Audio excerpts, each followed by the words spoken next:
Hello friends, welcome to film talkies. இன்னைக்கு இந்த body guard சீரிஸோட அடுத்த எபிசோடு தான் பார்க்க போறோம். லாஸ்ட் எபிசோட்ல எதிரிகளும் பார்த்திருந்தோம்னா, ப்ராசிக்யூட்டர் சாய் வந்து அவர் விசாரணையோட அறிக்கையை வெளியிட்டிருப்பாரு. அதுல அவர் என்ன சொல்லியிருப்பாருன்னா, 16 வருஷத்துக்கு முன்னாடி நார்த் கொரியன் ஆர்மி வந்து என்ஜின் அப்படிங்கிற ஒரு கிராமத்தை அட்டாக் பண்ணிருக்காங்க. அந்த அட்டாக்கு பின்னாடி இருந்து வேலை பார்த்திருக்கிறது இப்ப பிரசிடென்டா இருக்கிற லீ டாங் ஹீ தான் அப்படின்ற மாதிரி அவர் சொல்லியிருப்பாரு. இன்னொரு பக்கம் பிரசிடென்ட் போன பஸ் ஆக்சிடென்ட் ஆகி ஹாஸ்பிட்டல் அட்மிட் ஆயிருக்காருன்னு தெரிஞ்சு அவரை காப்பாத்தணும்ன்றதுக்காக ஹங்டே ஒரு பக்கமும், அவரை பார்த்ததும் கொல்லணும்ன்றதுக்காக சீஃப் ஒரு பக்கமும் அந்த ஹாஸ்பிட்டல் நோக்கி வந்துகிட்டு இருக்காங்க. இதுக்கப்புறம் என்ன நடக்குதுங்கறத இன்னைக்கு எபிசோட்ல பார்த்து தெரிஞ்சுக்கலாம். ஓபன் பண்ணா அந்த ப்ராசிக்யூட்டரோட பிரஸ் மீட்டை தான் காமிச்சிட்டு இருக்காங்க. அவர் இன்னமும் அந்த அறிக்கையை வாசிச்சுக்கிட்டே இருக்காரு. அவர் என்ன சொல்றாருன்னா, 16 வருஷத்துக்கு முன்னாடி ஃபால்கன் அப்படிங்கிற ஒரு அமெரிக்கன் கம்பெனி அவங்களோட ஹெலிகாப்டர்ஸ சவுத் கொரியாவோட ஆர்மிக்கு விற்கணும்னு சொல்லி பிளான் பண்ணிருக்காங்க. ஒரு பிசினஸ் மேன் அவனோட பொருளை வந்து விற்கணும் அப்படின்னா அந்த பொருளுக்கான தேவையை முதல்ல மக்கள் கிட்ட உருவாக்குவோம் இல்லையா, அதையே தான் அவங்களும் பண்ணிருக்காங்க. அவங்க ஹெலிகாப்டரை மிலிட்டரி வாங்கணும் அப்படின்னா சவுத் கொரியாக்கும் நார்த் கொரியாக்கும் நடுவுல போருக்கான ஒரு பதட்டத்தை முதல்ல உருவாக்கணும்னு சொல்லி பிளான் பண்ணிருக்காங்க.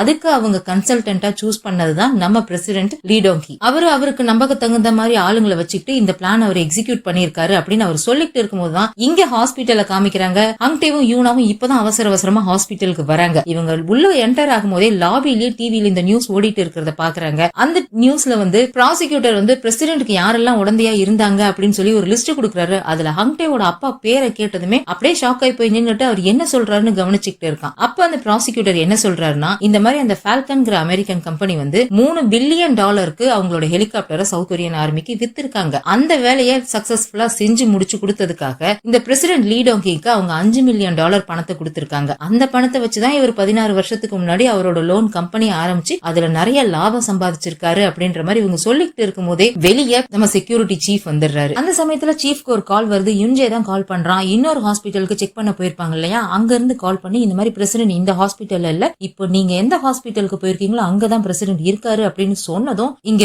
சீஃப் எல்லாம் அப்படியே வெறி கொண்டு பாத்துட்டு இருக்காரு. போனதான் அந்த பிரசிடென்ட பார்த்து போட்டு தள்ளிடணும்னு சொல்லிட்டு அப்ப நமக்கு அந்த பிளாஷ்பேக் காமிக்கிறாங்க. 16 வருஷத்துக்கு முன்னாடி நடந்த அந்த அட்டாக் சீன். இங்க மிலிட்டரி சோல்ஜர்ஸ் எல்லாம் உள்ள போய் அட்டாக் பண்ணலாம் அப்படின்னு சொல்லி இவங்க முடிவு எடுத்துட்டு இருக்காங்க. அங்க உள்ளதான் ஏற்கனவே அவங்க நிறைய கன் ஃபயர் சவுண்ட் எல்லாம் வேற கேட்டுச்சுல. இவங்க போய் பாக்குறாங்க, நிறைய பேர் இறந்து போயிருக்காங்க. அவங்க எல்லாம் பார்த்துட்டு இங்க செக்யூரிட்டி சீஃப் எல்லாம், அதாவது அப்ப அவர் மிலிட்டரி சோல்ஜர், அவரெல்லாம் அப்படியே உடஞ்சு போயிடுறாரு. இவங்களை இன்னைக்கு விடவே கூடாது, கொன்னுடணும் அப்படின்னு சொல்லிட்டு அது வந்து மார்க்கெட் ஏரியா மாதிரி இருக்குது, நிறைய கடைகள் இருக்குது. அந்த இடத்துக்குள்ளதான் இவங்க உள்ள போறாங்க. இவங்க உள்ள போய் பொசிஷன் எடுத்து அட்டாக் பண்ண ரெடி ஆகும் போது அந்த இடத்துல இருக்கிற லைட் எல்லாம் மொத்தமா ஆஃப் ஆகுது, இருட்டாயிடுது. அந்த சமயத்துல ஆப்போசிட்ல இருந்து அந்த நார்த் கொரியன் சோல்ஜர்ஸ் எல்லாம் அட்டாக் பண்றாங்களா. இவங்க எப்படியோ ஒரு வழியை சமாளிச்சு மறைஞ்சிக்கிறாங்க. கொஞ்ச நேரம் கழிச்சு திருப்பி எந்திரிச்சு இவங்க திரும்பி அட்டாக் பண்றாங்க. ரொம்ப நேரம் மாத்தி அட்டாக் பண்ணிக்கிட்டே இருக்காங்க. இங்க இருக்கிற சோல்ஜர்ஸ் எல்லாம் ஒவ்வொருத்தரா செத்து விழுந்துகிட்டே இருக்காங்க. ஒரு கட்டத்துக்கு மேல நிறைய பேர் செத்து போயிடுறாங்க. செக்யூரிட்டி சீஃப் எல்லாம் அப்படியே வெறி கொண்டு கத்திக்கிட்டு ஷூட் பண்ணிட்டு இருக்காரு. ஒரு வழியா அந்த சண்டை முடிஞ்சிருச்சு. எப்படி முடிஞ்சதுன்னு தெரியல. அந்த நார்த் கொரியன் சோல்ஜர்ஸ் எல்லாம் கொன்னுட்டாங்களா இல்ல அவங்க எஸ்கேப் ஆகி ஓடிட்டாங்களா அப்படின்றதெல்லாம் காமிக்கல. சண்டை முடிஞ்சிருச்சு. வேற ஒரு டீம் வந்து அவங்களை ரெஸ்கியூ பண்றதுக்காக வந்துடுறாங்க. ஆனா இங்க வந்து பார்த்தா அந்த சவுத் கொரியாவோட மிலிட்டரி சோல்ஜர்ஸ் எல்லாருமே செத்து போயிடுறாங்க. செக்யூரிட்டி சீஃப் மட்டும் அப்படியே முகம் முழுக்க ரத்தத்தோட கையில கன்னோட உறைஞ்சு போய் உட்கார்ந்து இருக்காரு. இப்ப அப்படியே இங்க ப்ராசிக்யூட்டர் சாய் பிரஸ் மீட்ல பேசுறத காமிக்கிறாங்க. இந்த மாதிரி பிரசிடென்ட் லீ டாங் ஹீயும் அந்த அமெரிக்கன் கம்பெனியும் அவர் கூட உடந்தையா இருந்த இந்த சில அபிஷியல்ஸும் சேர்ந்து அவங்களுடைய சுய லாபத்துக்காக இறக்கமே இல்லாம மிலிட்டரி சோல்ஜர்ஸையும் பொதுமக்களையும் கொண்டு குவிச்சிருக்காங்க. இது மிகப்பெரிய கிரைம் அப்படின்ற மாதிரி இவர் இங்க சொல்லிக்கிட்டு இருக்காரு. இது அப்படியே இங்க ஹங்டே டிவில பாத்துட்டு இருக்கவன் அப்படியே ஷாக் ஆகி போய் உறைஞ்சு போய் நின்னுட்டு இருக்கான். அவன் கண்ணுல தண்ணி கொட்டிக்கிட்டு இருக்கு. அந்த பக்கம் செக்யூரிட்டி சீஃப் உள்ள வந்துகிட்டு இருக்காரு. இதை கவனிச்ச யூனா வந்து ஹங்டேவை கூப்பிடுறா, வா வா போலாமான்னா அவன் உறைஞ்சு போய் நின்னுட்டு இருக்கான். அட வாடா போலாம் அப்படின்னு சொல்லி புடிச்சு இழுத்துட்டு போறாங்க. இப்ப அப்படியே அங்க ஹாஸ்பிட்டல்ல இருக்கிற பிரசிடென்ட் தான் காமிக்கிறாங்க. அவர் பிரசிடென்ட்னு தெரியாதனால நார்மல் பேஷண்ட் மாதிரி ஜெனரல் வார்டுல எல்லாரும் போலயே அவர் பெட்ல போட்டு வச்சிருக்காங்க. அவருக்கு வந்து லைட்டா கான்சியஸ் வர மாதிரி இருக்குது. அவர் அங்க ஒரு விஷயத்தை யோசிச்சு பாக்குறாரு. 16 வருஷத்துக்கு முன்னாடி நடந்த ஒரு மீட்டிங்கை தான் காமிக்கிறாங்க. அங்க பிரசிடென்ட் இருக்காரு. பிரசிடென்ட் கூட 3 பேர் இருக்காங்க. அப்ப அவர் பிரசிடென்ட் கிடையாது. அப்ப பிரசிடென்ட் என்ன சொல்லிட்டு இருக்காருன்னா, கொஞ்ச நேரத்துக்கு நம்ம இந்த நீதி நேர்மை நியாயம் இதெல்லாம் விட்டுட்டு பணத்தை பத்தி மட்டும் பேசுவோமா அப்படின்ற மாதிரி சொல்லிட்டு இந்த மாதிரி ஃபால்கன் கம்பெனி கிட்ட இருந்து ஹெலிகாப்டர் சவுத் கொரியா வாங்கணும் அப்படின்ற விஷயத்தெல்லாம் சொல்லிட்டு இருக்காரு. இவங்களுக்கு பணம் கொடுக்குறேன் அப்படின்ற மாதிரியும் அவர் பேசிக்கிட்டு இருக்காரு. அங்க உட்கார்ந்து இருக்கவங்க எல்லாம் கொந்தளிக்கிறாங்க, நீ எங்களுக்கு லஞ்சம் கொடுக்க பாக்குறியா அப்படின்ற மாதிரி. அங்க யாரெல்லாம் இருக்காங்கன்னா, ஒருத்தர் வந்து சவுத் கொரியாவோட பினான்ஸ் மினிஸ்டர், இன்னொருத்தர் ஆர்மி ஜெனரல், இன்னொருத்தர் நேஷனல் போலீஸ் ஏஜென்சியோட ஏதோ ஒரு அபிஷியல். இவங்க 3 பேர் தான் இருக்காங்க. ஆனா இங்க ப்ராசிக்யூட்டர் ஒரு லிஸ்ட் சொன்னார் இல்லையா, பிரசிடென்ட் கூட உடந்தையா இருந்தாங்கன்னு சொல்லிட்டு அந்த 4 பேரு, ஹங்டேவோட அப்பா, அந்த மிலிட்டரி கொலோனல், அப்புறம் அந்த ஃபயர் ஆக்சிடென்ட்ல இறந்து போன 2 பேர், அவங்க யாருமே இங்க இல்ல. இந்த 3 பேர் தான் இருக்காங்க. இவங்க கிட்ட எல்லாம் இந்த விஷயத்தெல்லாம் சொல்லிட்டு இருக்காங்க. இந்த மாதிரி ஃபால்கன் கம்பெனி கிட்ட இருந்து ஹெலிகாப்டர் வாங்கணும் அப்படின்னு சொல்லி சொல்லிட்டு. எதனால அவர் அதை பத்தி பேசுறாருன்னா, அந்த சமயத்துல பிரசிடென்ட் வந்து ஃபால்கன் கம்பெனிக்கு எக்கனாமிக் கன்சல்டன்டா இருந்திருக்காரு. அதனால அவரு வேலை பாக்குற அந்த கம்பெனிக்கு சாதகமா இங்க பேசிக்கிட்டு இருக்காரு. ஆனா இந்த பைனான்ஸ் மினிஸ்டர் என்ன சொல்றாருன்னா, மிலிட்டரிக்கு ஹெலிகாப்டர் வாங்குறதுக்கான பிளானே எங்க கிட்ட இல்ல, அதுக்கான பட்ஜெட்டும் இல்ல அப்படின்ற மாதிரி அவர் சொல்றாரு. பிளான வேணா நம்ம உருவாக்கலாம் அப்படின்ற மாதிரி சொல்லிட்டு இந்த நார்த் கொரியன் ஏஜென்ட் வந்து சவுத் கொரியாக்கு வர வைக்கிறது, இந்த பிளான் எல்லாம் அவர் சொன்னதும் அவங்க இன்னும் பயப்படுறாங்க. இல்ல அந்த மாதிரி அவங்க எல்லாம் வந்தாங்கன்னா சிவிலியன்ஸ் பாதிக்கப்படுவாங்க, சிவிலியன்ஸ்க்கு ஏதாவது பாதிப்பாச்சுன்னா அது பெரிய இஷ்யூ ஆயிடும் அப்படின்ற மாதிரி எல்லாம் சொல்றாங்க. இல்ல சிவிலியன்ஸ் எல்லாம் யாரும் அட்டாக் பண்ண மாட்டாங்க, அவங்க சும்மா கொஞ்ச நேரத்துக்கு நார்த் கொரியாவோட சப்மரைன் சவுத் கொரியாக்குள்ள இப்படி வந்துட்டு அப்படி போயிடும், அவ்வளவுதான், வேற ஒன்னும் நடக்காது அப்படின்ற மாதிரி எல்லாம் பிரசிடென்ட் அங்க பேசிக்கிட்டு இருக்காரு. இப்படி நடக்கிற விஷயம் எல்லாம் யுஎஸ் கவர்மெண்ட்டுக்கு தெரிஞ்சிச்சுன்னா என்ன நடக்கும்னு தெரியுமா அப்படின்ற மாதிரி அவங்க சொல்றாங்களா. இதுக்கு ஏன் பயப்படுறீங்க, யுஎஸ்ல தான் நம்ம ஃபால்கன் கம்பெனி இருக்குல்ல, அவங்க இதெல்லாம் பாத்துக்குவாங்க அப்படின்ற மாதிரி இவர் சொல்லிட்டு இருக்காரு. இவங்களுக்கு பின்னாடியே ஒரு அமெரிக்காரன் உட்கார்ந்து இருக்கான், அவன் தான் ஃபால்கன் கம்பெனியோட சிஓவா இல்ல ரெப்ரசன்டேட்டிவா என்னன்னு தெரியல. இதை இவங்க பேசிட்டு இருக்கிறதெல்லாம் பின்னாடியே உட்கார்ந்து அந்த அமெரிக்காரன் பாத்துக்கிட்டு இருக்கான். நம்ம ரொம்ப நாளா சவுத் கொரியாவும் நார்த் கொரியாவும் ஒன்னு சேரணும்னு ஆசைப்பட்டு இருக்கோம்ல, அந்த விஷயத்த கூட இது மூலியமா நடத்த முடியும். அப்படி மட்டும் ரெண்டு கண்ட்ரியும் ஒன்னா சேர்ந்து ஒரே கொரியாவா மாறிடுச்சு அப்படின்னா இந்த உலகத்திலேயே பவர்ஃபுல்லான கண்ட்ரியா நம்மளால மாற முடியும். அது மட்டும் இல்ல, ஃபால்கன் கம்பெனிக்கு அமெரிக்காவுல நிறைய கான்டாக்ட் இருக்கு, அவங்களுக்கு நிறைய பவர் இருக்குது, அவங்களால நமக்கு நிறைய இன்வெஸ்ட்மெண்ட் அமெரிக்காவில இருந்து சவுத் கொரியாக்கு வாங்கி தர முடியும். இதனால நம்மளோட எக்கனாமிக் ஸ்டேட்டஸும் அது இம்ப்ரூவ் ஆகும், இதனால நமக்கு நிறைய நல்லது மட்டும் தான் நடக்கும், உங்களுக்கும் பர்சனலா பணம் கிடைக்கும் அப்படின்ற மாதிரி அவங்கள பேசியே இந்த விஷயத்துக்கெல்லாம் சம்மதிக்க வைக்கிறாரு. அவங்களும் சரின்ற மாதிரி ஊத்துறாங்க. அப்ப அந்த பினான்ஸ் மினிஸ்டர் சொல்றாரு, என்னதான் நீ சவுத் கொரியனா இருந்தாலும் ஃபால்கன் கம்பெனியோட விசுவாசமான நாய்ங்கிறத ப்ரூவ் பண்ணிட்ட அப்படின்ற மாதிரி அந்த மினிஸ்டர் சொல்றாரா. ஆமா, நான் ஃபால்கன் கம்பெனியோட விசுவாசமான நாய் தான் அப்படின்னு பிரசிடென்ட் அங்க பெருமையா சொல்லிட்டு இருக்காரு. அப்படியே கட் பண்ணா இங்க ஹாஸ்பிட்டல்ல பிரசிடென்ட் கண்ண முழிக்கிறார். இங்க யூனா ஹங்டேவா சீஃப் பாத்திரக்கூடாதுன்னு சொல்லி இழுத்துட்டு வந்தா இல்லையா, ஒரு ரூம்குள்ள கூட்டிட்டு வந்து ஒளிஞ்சுக்கிறாங்க. அப்ப கேக்குறா யூனா என்ன ஆச்சு அப்படின்ற மாதிரி. அதுக்கு ஹங்டே வந்து இல்ல இது உண்மையா இருக்காது அப்படின்ற மாதிரி சொல்லிட்டு ஒரு விஷயத்தை யோசிச்சு பாக்குறான். 16 வருஷத்துக்கு முன்னாடி பிரசிடென்ட் வந்து அவர் மீட்டிங் வச்சிருந்தாரு இல்லையா அந்த 3 பேர்கிட்ட, அவங்க கிட்ட கேக்குறாங்க, இந்த மாதிரி நம்மளுடைய பணத்தை நார்த் கொரியன் ஏஜென்ட் கிட்ட கொண்டு போய் கொடுக்கறதுக்கு நம்பகமான ஆள் யாராவது இருக்காங்களா அப்படின்ற மாதிரி கேக்குறாங்க. அதுக்கு அந்த கூட இருந்தவரும் சொல்றாரு, இந்த மாதிரி எக்கனாமிக் ப்ரொஃபசர் ஒருத்தர் இருக்காரு, ஆனா அவர் 15 வருஷமா சீக்ரெட் ஏஜென்டா வேலை பார்த்துட்டு இருக்காரு, அவருக்கு அடுத்த வாரம் சைனா போறதுக்கான ஒரு ட்ரிப் இருக்கு யான்பியான் யூனிவர்சிட்டிக்கு அப்படின்ற மாதிரி அவர் சொல்றாரு. நார்த் கொரியன் ஏஜென்ட்டை மீட் பண்றதுக்கு பெர்ஃபெக்ட்டான பிளேஸ் அதுதான் அப்படின்ற மாதிரி இங்க பிரசிடென்ட் சொல்லிட்டு இருக்காரு. அப்படியே கட் பண்ணி ஹங்டேவோட அப்பாவை காமிக்கிறாங்க. அவர் வந்து பேக் பண்ணிட்டு இருக்காரு. அப்போ சின்ன பையனா இருக்கிற ஹங்டே ஸ்கூல் முடிச்சு வீட்டுக்கு வரான். அப்பா எங்க கிளம்புறாங்கன்னு பார்த்துட்டு எங்கப்பா போறீங்க அப்படின்னா, 3 நாள் ட்ரிப்புக்காக சைனா போறப்பா, அந்த 3 நாள் பத்திரமா இரு அப்படின்ற மாதிரி அவர் சொல்லிட்டு இருக்காரு. இதை யோசிச்சு பார்த்த ஹங்டே வந்து இல்ல என் அப்பா இதெல்லாம் பண்ணிருக்க மாட்டாரு அப்படின்ற மாதிரி சொல்லிட்டு அழுதுகிட்டு இருக்கான். யூனா தான் அவனை பிடிச்சி தட்டிக்கிட்டு இருக்கா. இங்க பாரு என்ன நடந்ததுங்கிற விஷயத்த பிரசிடென்டால மட்டும் தான் சொல்ல முடியும், நம்ம உடனே போய் பிரசிடென்ட்டை காப்பாத்தணும், வா போலாம் அப்படின்ற மாதிரி கூப்பிட்டு இருக்காங்க. இங்க யூனா ஒரு பக்கம் ஹங்டேவை சமாதானப்படுத்திட்டு இருக்காங்க, இன்னொரு பக்கம் செக்யூரிட்டி சீஃப் அவரோட டீமோட ஹாஸ்பிட்டல் ஃபுல்லா தேடிக்கிட்டு இருக்காரு. எல்லாரையும் ஆளுக்கு ஒரு ஃப்ளோர்ல நீ இங்க போய் தேடு, நீ அங்க போய் தேடுன்னு சொல்லி எல்லாத்தையும் அனுப்பி வச்சுட்டு செக்யூரிட்டி சீஃப் மட்டும் வேற ஒரு ஃப்ளோர்ல போய் அவர் தேடிக்கிட்டு இருக்காரு. அவர் மட்டும் தனியா போய் தேடிக்கிட்டு இருக்காரு. போய் ஒரு பெட்டையா ஸ்கிரீன் எல்லாம் ஓபன் பண்ணி உள்ள பிரசிடென்ட் இருக்காரான்னு சொல்லி செக் பண்ணிக்கிட்டு இருக்கும்போது பிரசிடென்ட காமிக்கிறாங்க. அவர் கான்சியஸ்க்கு வந்துட்டாரு, அவரால் முடியல, அவர் ஸ்ட்ரகிள் பண்ணிக்கிட்டு இருக்கும்போது யாரோ அவரோட பெட்டு கிட்ட வர மாதிரி காமிக்கிறாங்க. இங்க செக்யூரிட்டி சீஃப் தேடிக்கிட்டே வந்துகிட்டு இருக்கும்போது அங்க காரிடோர்ல யாரோ ஒருத்தங்க டாக்டரோட ட்ரெஸ் போட்டுட்டு ஒரு ஸ்ட்ரெச்சரை தள்ளிக்கிட்டே போய் லிப்ட்ல ஏறுற மாதிரி இருக்கு. அதை பார்க்கும் போதே ஒரு செக்யூரிட்டி சீஃப்க்கு சந்தேகமா இருக்குது. நில்லு அப்படின்னு சொல்லிட்டு விரட்டிக்கிட்டே ஓடுறாரு. கரெக்டா அந்த லிப்ட் கிட்ட போகும்போது உள்ள போய் டோரை க்ளோஸ் பண்றாங்க. க்ளோஸ் பண்ணும் போது பாத்துறாரு அங்க உள்ள போறது ஹங்டே தான் அப்படின்னு. உடனே சீஃப் அவரோட டீம் மெம்பர்ஸ்க்கு கால் பண்ணி இன்ஃபார்ம் பண்றாரு, இந்த மாதிரி 5ஆம் நம்பர் எலிவேட்டர்ல ஹங்டே பிரசிடென்ட கடத்திட்டு போறான், உடனே போய் புடிங்க அப்படின்னு சொல்லிட்டு. எல்லா செக்யூரிட்டி ஏஜென்ட்டும் 5ஆம் நம்பர் எலிவேட்டர் நோக்கி ஓடிட்டு இருக்காங்க. ஆனா இவங்க கிட்ட வர்றதுக்கு முன்னாடியே எலிவேட்டர் கீழே வந்து ஓபன் ஆனதுனால ஹங்டே பிரசிடென்ட தள்ளிக்கிட்டு அங்கிருந்து எஸ்கேப் ஆகி ஓடி வந்துடுறான். அவன் ஸ்ட்ரெச்சரை தள்ளிக்கிட்டே ஹாஸ்பிட்டல்ல விட்டு வெளியில வரைக்கும் வரான். இவங்க எல்லாம் பின்னாடியே விரட்டிட்டு வராங்க. கூட பிரசிடென்ட் இருக்கிறதுனால துப்பாக்கியால சுடக்கூடாதுன்னு சொல்லி மத்த ஏஜென்ட் எல்லாம் கண்ட்ரோலா இருந்தாலும் செக்யூரிட்டி சீஃப்க்கு பிரசிடென்ட கொல்லணும்னு தானே வந்திருக்காரு, அதனால யோசிக்காம துப்பாக்கி எடுத்து சுட்டுக்கிட்டு இருக்காரு. ஹங்டே வேகமா ஸ்ட்ரெச்சரை தள்ளிக்கிட்டே வெளியே ரோடு வரைக்கும் வந்தவன் கரெக்டா ரோட்டு கிட்ட வந்தோடனே ஸ்ட்ரெச்சரை ரோட்ல தள்ளி விட்டு சைட்ல எஸ்கேப் ஆகி ஓடிடுறான். கரெக்டா அந்த டைம்ல வேகமா வந்த ஒரு கார் வந்து ஸ்ட்ரெச்சர் அடிச்சு தூக்கிட்டு அது பாட்டுக்கு போயிருது. இவங்க எல்லாம் பயந்து போய் ஓடி போய் பாக்குறாங்க. ஆனா அந்த ஸ்ட்ரெச்சர்ல யாருமே இல்ல, அது எம்டி ஸ்ட்ரெச்சர் போல இருக்கு. இப்பதான் நமக்கு காமிக்கிறாங்க எல்லா செக்யூரிட்டி ஏஜென்ட்டையும் ஹங்டே பக்கம் திருப்பி விட்டுட்டு வேற ஒரு பக்கம் யூனா வந்து பிரசிடென்ட் ஸ்ட்ரக்சர்ல வச்சு கூட்டிட்டு வெளியில வந்துடுறாங்க. அப்பதான் இவங்களுக்கு இன்ஃபார்ம் பண்றாங்க அவங்க எல்லாம் ஆம்புலன்ஸ்ல எஸ்கேப் ஆகி போறாங்கன்னு சொல்லிட்டு அந்த டைம்ல ஒரு ஆம்புலன்ஸ் வேகமா அங்க இருந்து வெளியே போகுது. உடனே அவங்களை பிடிக்கணும்னு எல்லாரும் அவங்களோட கார் எடுக்கிறதுக்காக போறாங்க. ஆனா சீஃப் மட்டும் ஸ்ட்ரெச்சரை ஒரு கார் அடிச்சது இல்லையா, ஆக்சுவலா அந்த கார் போகல, அங்கேயே தான் நிக்குது. அந்த கார்ல இருந்த டிரைவர் பிடிச்சி கீழே தள்ளி விட்டுட்டு அந்த காரை புடிங்கிட்டு அவர் ஆம்புலன்ஸை ஃபாலோ பண்ணிட்டு போறாரு. இங்க அப்படியே லேக் ஹவுஸ காமிக்கிறாங்க. லீசாவை ரெஸ்கியூ பண்ணாங்க இல்லையா, அவங்க டெபுட்டி சீஃப் கிட்டயும் மினிஸ்டர் ஷின் கிட்டயும் எல்லா உண்மையும் சொல்லிட்டாங்க போல இருக்கு. இப்ப இவங்க கிட்ட யாரும் எவிடன்ஸ் கேட்க போறதே கிடையாது. ஏன்னா இவங்களே தான் போய் செக்யூரிட்டி சீஃபோட ரூம்ல இவங்களை அடைச்சு வச்சிருந்ததை பார்த்து ரெஸ்கியூ பண்ணிருக்காங்க. சோ இவங்க சொல்றது எல்லாமே உண்மையா இருக்கும்ன்றத அவங்க நம்பிதான் ஆகணும். உடனே டெபுட்டி சீஃப் வந்து இங்க எஸ்கார்ட் டீம் லீடருக்கு கால் பண்ணி இந்த மாதிரி சீஃப் தான் பிரசிடென்ட் கொலை பண்ண பாக்குறதுக்கு ஹங்டே கிடையாது, உடனே சீஃப் அரெஸ்ட் பண்ணுங்க அப்படின்ற மாதிரி சொல்லிடுறாரு. எங்க அரெஸ்ட் பண்றது, அவர் தான் கார் எடுத்துட்டு போயிட்டாரு. இங்க சீஃப காமிச்சா அவர் ஆம்புலன்ஸை விரட்டிட்டு போயிட்டு இருக்காரு. கிட்டத்தட்ட ஆம்புலன்ஸ்க்கும் இவரோட காரும் ஒரு மாதிரி பேரலா வந்துருச்சு. அவர் பாட்டு கன் எடுத்து ஹங்டே முன்னாடி நீட்டுறாரு. அதை பார்க்கும் போது ஹங்டேக்கு இவங்க ட்ரைனிங் அப்ப அவர் ஷூட்டிங் பிராக்டிஸ் கொடுத்ததுதான் ஞாபகத்துக்கு வருது. கொஞ்சம் கூட யோசிக்காம அவர் பாட்டுக்கு சரமாரியா சுட்டு தள்ளுறாரு ஆம்புலன்ஸ். இங்க யூனா உள்ள ஸ்ட்ரெச்சரை வச்சுட்டு ஆம்புலன்ஸ் உள்ள இருக்காங்களா, அவங்க எல்லாம் பயந்து நடுங்கிட்டு எட்டி பார்த்துட்டு இருக்கும் போது ஒரு புல்லட் பட்டு டக்குன்னு அவங்க மூஞ்சி மேல ரத்தம் தெரிக்குது. அதை பார்த்ததும் பயந்து போயிட்டு வேகமா திரும்பி பாக்குறாங்க. பிரசிடென்டோட வயித்துல இருந்து ரத்தமா குட்டிக்கிட்டு இருக்கு. ஓடி போய் என்ன ஆச்சுன்ற மாதிரி அவங்க பெட்ஷீட்டை விலக்கி பாக்குறாங்களா, ஆனா அவர் உடம்புல எந்த காயத்தையும் காணோம். அப்பதான் பார்த்தா புல்லட் வந்து அங்க இருக்கிற பிளட் ஸ்டோரேஜ்ல பட்டதுனால அங்க இருக்கிற ரத்தம் தான் கீழே கொட்டி இருக்குன்றத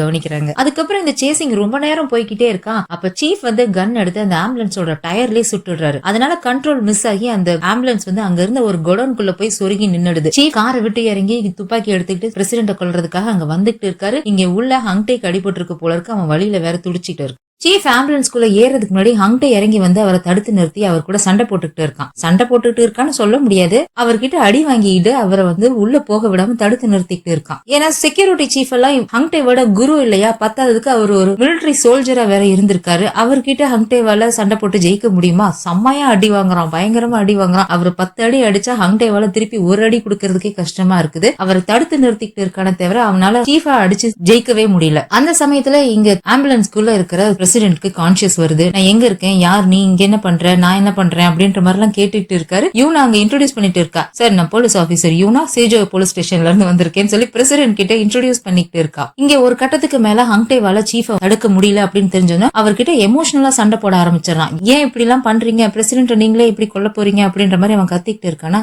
இந்த நேரத்துக்கு உனக்கு நல்லா தெரிஞ்சிருக்கும் பிரசிடென்ட் என்ன பண்ணாருன்னு சொல்லி. அந்த ஆளுக்கு உயிரோடு இருக்கிறதுக்கு தகுதியே இல்ல அப்படின்ற மாதிரி சீஃப் வந்து சொல்லிட்டு இருக்காரா. அதுக்கு ஹங்டே சொல்றான், பிரசிடென்ட் உயிரோட காப்பாத்துறதுக்காக நாம சாகிறதுக்கு தயாரா இருக்கணும்னு எங்களுக்கு சொல்லி கொடுத்ததே நீங்க தானே அப்படின்ற மாதிரி சொல்லிட்டு ஒரு பிளாஷ்பேக் ஒன்னு சொல்றான். இங்க செக்யூரிட்டி ஏஜென்ட் எல்லாருக்குமே நம்ம செக்யூரிட்டி சீஃப் தான் வந்து ட்ரைனிங் கொடுத்துட்டு இருக்காரு, எப்படி எல்லாம் பிரசிடென்ட ப்ரொடெக்ட் பண்ணணும், அவருக்கு ஆபத்து வந்தா அந்த ஆபத்துல இருந்து அவரை காப்பாத்துறதுக்காக இவங்க எல்லாம் ஹியூமன் ஷீல்டு மாதிரி இருக்கணும் அப்படின்னு சொல்லிட்டு அவர் சொல்லி கொடுத்துட்டு இருக்காரு. பிரசிடென்ட் மாதிரி ஒருத்தரை நடிக்க வச்சு கூட்டிட்டு வந்துட்டு இருக்காங்க. அவரை சுத்தி இந்த செக்யூரிட்டி ஏஜென்ட் எல்லாம் சுத்தி நடந்து வந்துட்டு இருக்காங்க. அப்போ அந்த டைம்ல கன் ஷாட் சத்தம் கேக்குதா. கொஞ்சம் கூட யோசிக்காம மத்த எல்லாரும் பிரசிடென்ட சுத்தி நின்னுக்கிறாங்க.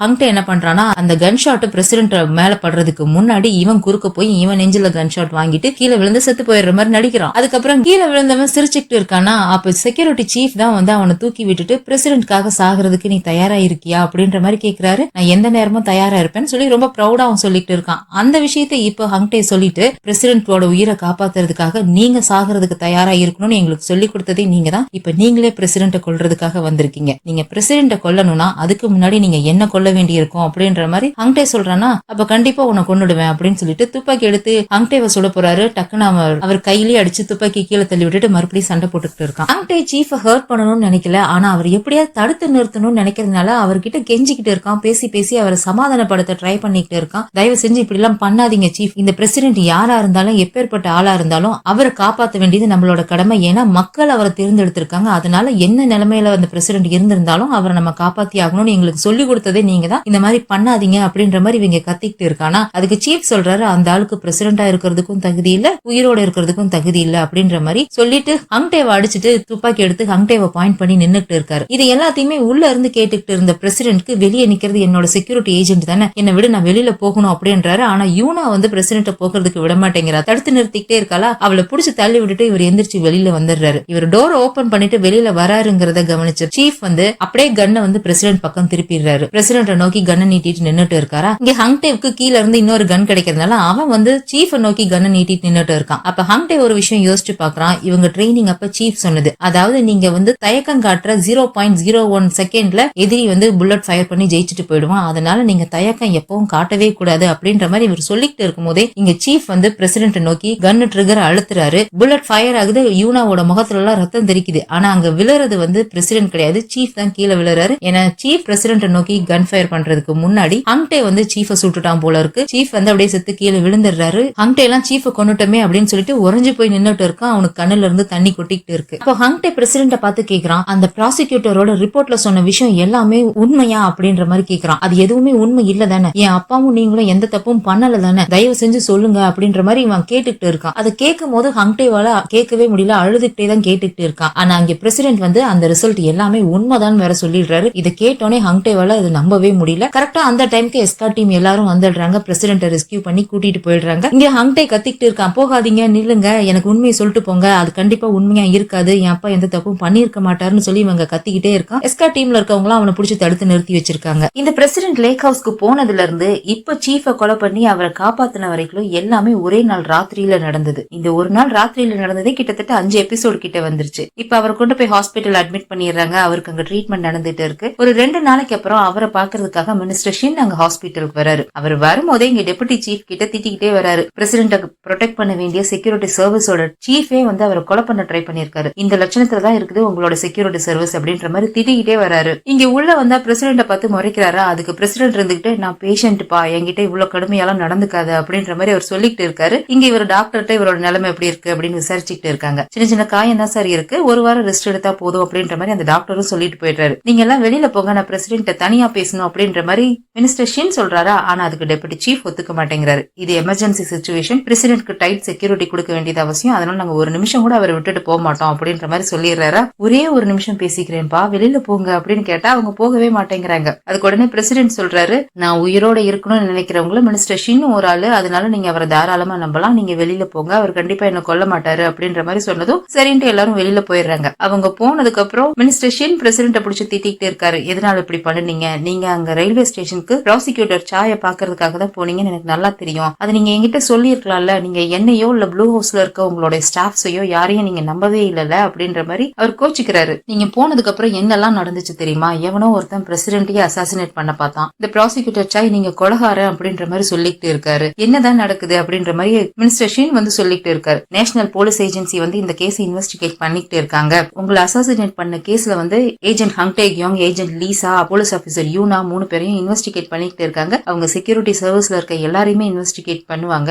நாங்க ஒரு குழு அமைக்கலாம்னு இருக்கோம், இந்த அசாசினேஷனுக்கு பின்னாடி யாரு இருக்காங்கன்றத பத்தி விசாரிக்கலாம்னு இருக்கோம் அப்படின்ற மாதிரி மினிஸ்டர் ஷின் வந்து பிரசிடென்ட் சொல்லிட்டு இருக்காரு. அப்படியே கட் பண்ணா நேஷனல் போலீஸ் ஏஜென்சி இந்த 3 பேரையும் இன்வெஸ்டிகேட் பண்ணிட்டு இருக்காங்க. ஹங்டேவா ஒரு ஆபீசர் இன்வெஸ்டிகேட் பண்ணிட்டு இருக்காரு. செக்யூரிட்டி டீமோட சீஃப நீங்களே உங்க கையால சுட்டிருக்கீங்க உண்மையா அப்படின்னு கேட்டா அவர் ஆமா அப்படின்னு சொல்லிடுறான். உங்க சீஃப் தான் பிரசிடென்ட கொலை பண்ண ட்ரை பண்ணாரா அப்படின்னு கேட்டா அதுக்கும் ஆமா அப்படின்ற மாதிரி ஹங்டே சொல்லிட்டு இருக்கான். இன்னொரு பக்கம் யூனாவை ஒரு போலீஸ் ஆபீசர் விசாரிச்சுட்டு இருக்காரா. அவர்கிட்ட யூனா வந்து கையில ஆக்ஷன் எல்லாம் பண்ணி காமிச்சிட்டு இருக்காங்க. அந்த இஎம்பி பாம் இவ்வளவு பெருசு இருந்துச்சு, இந்த மாதிரி இருந்துச்சு, நான் காட்டுக்குள்ள போய் பார்த்தேன், அது மேல ஏறி பார்த்தேன், அதுல டைமர் எல்லாம் ஓடிக்கிட்டு இருந்துச்சு, அதுல மேனுபேக்சர் பண்ணவங்களோட பேர் எல்லாம் கூட எழுதி இருந்துச்சு, அதை நான் பார்த்தேன், ஏதோ FOன்னு ஆரம்பிக்கும், அதுக்கப்புறம் என்னன்னு தெரியல, எனக்கு மறந்து போச்சு அப்படின்ற மாதிரி யூனா சொல்லிட்டு இருக்கால. உனக்கு அது இஎம்பி பாம்னு எப்படி தெரியும், இதுக்கு முன்னாடி இஎம்பி பாம்ப பாத்திருக்கியா அப்படின்ற மாதிரி அந்த ஆபீசர் கேக்குறாரு. இல்ல நான் பார்த்தது இல்ல, ஆனா அது பிளாஸ்ட் ஆன உடனே பவர் கட் ஆனிச்சு, எல்லாமே வேலை செய்யாம போயிடுச்சு இல்லையா, அதனாலதான் சொல்றேன் அப்படின்ற மாதிரி யூனா சொல்றாங்க. சரி, நீங்க அந்த ட்ரக்கை ஃபாலோ பண்ணிட்டு போனப்பதான் அந்த இஎம்பி பாம்ப பார்த்தேன்னு சொன்னீங்க,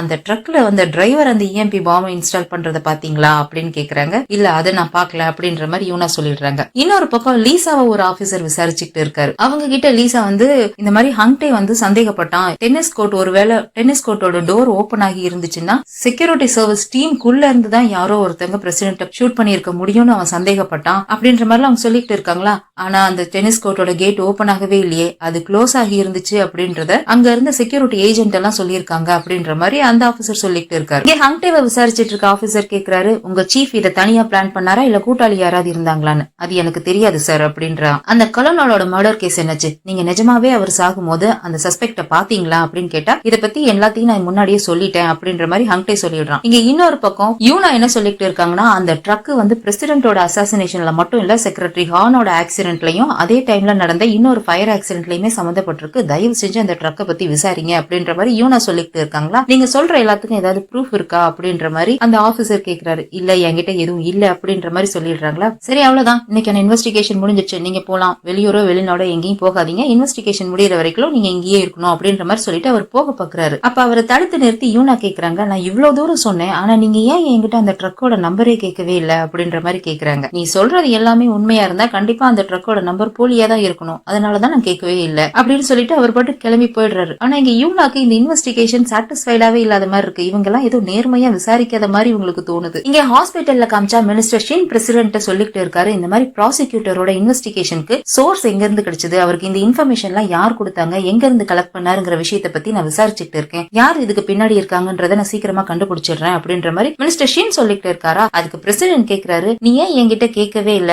ப்ராசிக்யூட்டர் சொன்ன விஷயம் எல்லாம் உண்மையா பொய்யான்னு அப்படின்னு கேக்குறாரு. எனக்கு அது உண்மையா பொய்யாங்கிறத பத்தி எல்லாம் எந்த கவலையும் இல்ல, என்னோட கவலை எல்லாம் இந்த கவர்மெண்ட் கலையக்கூடாது, இது மெயின்டைன் ஆகணுங்கிறத பத்தி மட்டும்தான் அப்படின்ற மாதிரி அவர் சொல்லிடுறாரு. ஆனா எனக்கு ஒரு விஷயம் தான் புரியவே இல்ல, லேக் ஹவுஸையும் லேக் ஹவுஸை சுத்தி இருக்கிற அவ்வளவு பெரிய டவுனையும் ஒட்டுமொத்தமா அவ்வளவு மேசிவ் பவர் பிளாக் ஏற்பட்டிருக்குது, அதோட அங்க கன் ஃபயரும் வேற நடந்திருக்கு. இந்த விஷயம் கண்டிப்பா நேஷனல் இன்டெலிஜென்ஸ்க்கோ மிலிட்டரிக்கோ இல்ல போலீஸ்க்கோ தெரிஞ்சிருக்கும். ஆனா அவங்க ஏன் நம்மள கால் பண்ணி கேட்கவே இல்ல, பேக்கப்கோ இல்ல எதுவுமே கேட்கவே இல்லையே, ஏன் யுஎஸ் கவர்மெண்ட் கூட சேட்டலைட் பிக்சர்ல இதை கவனிச்சிருப்பாங்க, அவங்களும் ஏன் நம்ம கிட்ட கேட்கவே இல்ல. இதுக்கு ரெண்டு பாசிபிலிட்டிஸ் தான் இருக்க முடியும். ஒண்ணு, இதை கேட்கறதுக்கான நேரம் இல்லாம இருந்திருக்கணும், இன்னொன்னு யாரோ வேணும்னே இதை தடுத்து நிறுத்தி இருக்கணும் அப்படின்ற மாதிரி மினிஸ்டர் ஷின் சொல்லிட்டு இருக்காரா. அதுக்கு பிரசிடென்ட் என்ன சொல்றாருன்னா, அப்ப அதை நம்ம டைரக்டா கேட்டுடுவோம், யாரெல்லாம் இதுக்கு பொறுப்போ அவங்க எல்லாரையும் கூப்பிடு, இப்பவே கேட்டுருவோம், நேஷனல் இன்டெலிஜென்ஸோட டைரக்டர், ஜாயிண்ட் செக்ரட்டரின்னு எல்லாரையும் கூப்பிடு, இப்பவே கேட்போம், ஒரு பிரசிடென்டா இதை கேட்க வேண்டிய கடமை எனக்கு இருக்கு அப்படின்ற மாதிரி அவர் சொல்றாரு. ஆனா நீங்க இப்ப ரெஸ்ட் எடுக்கணுமே, அதெல்லாம் தேவையில்ல, உடனே கூப்பிடு அப்படின்ற மாதிரி பிரசிடென்ட் சொல்லிடுறாரு. சரின்னு சொல்லிட்டு இவர் ஷின் போகும்போது அவர் கூப்பிட்டு, நான் ஒரு ஆளை மிஸ் பண்ணிட்டேன் அப்படின்ற மாதிரி பிரசிடென்ட் சொல்றாரு. இன்னொரு பக்கம் ஹங்டேவை விசாரிச்சிட்டு இருந்த அந்த ஆபீசர் சொல்றாரு, அந்த கலோனலோட மர்டர் கேஸ்ல எங்களுக்கு முன்னாடி விசாரிச்சப்ப கிடைச்ச இன்ஃபர்மேஷன் எதுவுமே போதுமானதா இல்ல, அதனால நாங்க திரும்பவும் விசாரிப்போம், இந்த கேஸ்ல நீயும் ஒரு சஸ்பெக்ட் தான் அப்படின்ற மாதிரி அவர் சொல்லிட்டு போயிடுறாரு. அதுக்கப்புறம் ஹங்டே அங்கேயே உட்காந்துட்டு அவன் கைய பாத்துக்கிட்டு, இந்த கையால தானே நம்ம சீஃப கொண்டுட்டோம் அப்படின்ற மாதிரி, சீஃப் ஷூட் பண்ணது பிரசிடென்ட் வந்து அந்த இன்வெஸ்டிகேஷன் எல்லாமே உண்மைன்னு சொன்னது, இதையெல்லாம் யோசிச்சு பார்த்து அவன் ஃபீல் பண்ணிட்டு இருக்கும்போதே ஏஜென்ட் லீசா அங்க வந்து என் கூட ஒரு இடத்துக்கு வா, நான் அவனை கூட்டிட்டு போறேன் அப்படின்ற மாதிரி கூப்பிடுறான். அவன் எதுவுமே சொல்லாம எந்திரிச்சு போறான். லீசா தடுத்து நிறுத்துறாளா, செக்யூரிட்டி சர்வீஸ்க்கு தானே, போதும் இதுக்கு மேல நான் வரல அப்படின்ற மாதிரி சொல்லிட்டு அவன் பாட்டு போயிடுறான். ரோட்ல ரொம்ப சோகமா நடந்து போய்கிட்டே இருக்கான். அவனை விட்டு 10 அடி தள்ளி பின்னாடி யூனா அவனை ஃபாலோ பண்ணிட்டே போயிட்டு இருக்கான். அங்கே ரொம்ப சோகமா இருக்கான் அப்படின்றது தெரியுது. ஆனா அவனை எப்படி சமாதானப்படுத்துறதுன்னு தெரியலையேன்ற மாதிரி யோசிச்சுட்டே அவன் பின்னாடியே நடந்து போயிட்டு இருந்தவன் அவனை பிடிச்சி இழுத்துட்டு ஒரு ரெஸ்டாரண்ட்க்கு கூட்டிட்டு போய் அவனுக்கு சோஜு வாங்கி கொடுத்து, நீ ரொம்ப இறுக்கமா இருக்குன்னு எனக்கு தெரியுது, இதே மாதிரி உன் ஃபேஸ் எக்ஸ்பிரஷனோட தான் நான் ஃபர்ஸ்ட் டைம் உன்னை பார்த்தேன் உன் அப்பாவோட ஃபியூனரல்ல, உன் மனசுல என்ன இருந்தாலும் அதை தயவு செஞ்சு வெளியே கொட்டிரு, அப்பதான் கொஞ்சம் உனக்கு ரிலாக்ஸா இருக்கும், தெளிவா இருக்கும்போது உன்னால கொட்ட முடியலன்னா இதை குடிச்சிட்டு கொட்டிரு அப்படின்ற மாதிரி அவனுக்கு சோஜு வாங்கி கொடுத்துட்டு, இந்த சமயத்தில் நீ தனியா இருக்கணும்னு விருப்பப்படுவேன்னு எனக்கு தெரியும், அதனால நான் போறேன், நீ ஏன் குடி அப்படின்ற மாதிரி சொல்லிட்டு இவன் அங்க இருந்து கிளம்பி போயிடுறான். ஹங்டேவுக்கு அந்த ட்ரிங்க பார்த்ததும் அவனுக்கு ஒரு பிளாஷ்பேக் ஞாபகம் வருது. இவன் செக்யூரிட்டி சர்வீஸ்ல ஜாயின் பண்ண புதுசுல இவங்க டியூட்டி இல்லாத சமயத்துல சீஃப் இவங்க எல்லாரையும் பார்ட்டி பண்ண கூட்டிட்டு போயிருப்பாரு. இவங்களோட சேர்ந்துட்டு ரொம்ப ஜாலியா ட்ரிங்க்ஸ் வாங்கி கொடுத்துட்டு என்ஜாய் பண்ணிட்டு இருந்திருப்பாரு. இவனுக்கு அதெல்லாம் பாக்குறதுக்கு புதுசா இருந்திருக்கும். ஏன்னா செக்யூரிட்டி டீம்ல இவங்க இருக்கும் போது பார்த்த சீஃப் வேற மாதிரி இருந்திருப்பாரு, இங்க அப்படியே டோட்டலா டிஃபரெண்டா இருந்திருப்பாரு. ரொம்ப ஜாலியா இவங்களோட பேசிக்கிட்டு இவன் தயங்கிக்கிட்டே உட்கார்ந்து இருக்கிறத பார்த்துட்டு இவனை வந்து சேர பண்ணிருப்பாரு, வந்து ஜாயின் பண்ணடா, என்னடா இப்படி இருக்க அப்படின்ற மாதிரி எல்லாம் அவர் சேர பண்ணிருப்பாரு. அதுக்கப்புறம் அவர் குடிச்சு மட்டையாயிட்டாருன்னு சொல்லிட்டு ஹங்டேவும் யுன்ஜேவும் தான் சேர்ந்து அவரோட வீட்டுக்கு கூட்டிட்டு போறாங்க. அங்க கூட்டிட்டு போனதுக்கு அப்புறம் வீட்டை சுத்தி சுத்தி பார்த்துட்டு, இந்த வீட்டுல ஏன் யாருமே இல்ல, இவரோட ஒய்ஃப் எங்க போனாங்க அப்படின்ற மாதிரி ஹங்டே கேக்குறேன்னா, அவருக்கு கல்யாணமே ஆகல, அவர் தனியா தான் இருக்காரு அப்படின்ற மாதிரி யுன்ஜே சொல்லிட்டு இருக்கான். அப்ப செவத்துல வந்து ஒரு போட்டோ இருக்கிறத ஹங்டே கவனிக்கிறான். இவர் வந்து அவரோட மிலிட்டரி டீம் கூட சேர்ந்து எடுத்துட்டு ஒரு போட்டோ. அதை பார்த்துட்டு இவன் கேக்குறான், இவர் மிலிட்டரியில இருந்தப்ப எடுத்த போட்டோவா இது அப்படின்ற மாதிரி ஹங்டே கேக்குறானா. அதுக்கு யுன்ஜே வந்துட்டு, இந்த போட்டோ பார்த்ததை மறந்துரு, இதை பத்தி எதுவும் அவர்கிட்ட கேட்டுடாத, ஏன்னா இந்த போட்டோ அவரோட கசப்பான மெமரி, அதை பத்தி எதுவும் கேட்காத அப்படின்ற மாதிரி யுன்ஜே சொல்லியிருப்பான். இதெல்லாம் யோசிச்சு பார்த்துட்டு ஃபீல் பண்ணிட்டே ஹங்டே உள்ள உட்கார்ந்துருக்கான். அவன் அந்த ட்ரிங்க தொடாமையே ஃபீல் பண்ணிட்டு உட்கார்ந்துருக்கான்றத வெளியே கடைக்கு வெளியே நின்னுட்டு யூனா பார்த்துட்டு ஃபீல் பண்ணிட்டு நின்னுட்டு இருக்கு. கட் பண்ணா பிரசிடென்ட் இங்க அவர் ஒரு மீட்டிங் ஏற்பாடு பண்ண சொன்னார் இல்லையா, அதுக்காக வந்துட்டு இருக்காரு. மினிஸ்டர் ஷின் சொல்றாரு, எல்லாருமே வந்துட்டாங்க, இந்த நேரத்துல எல்லாரும்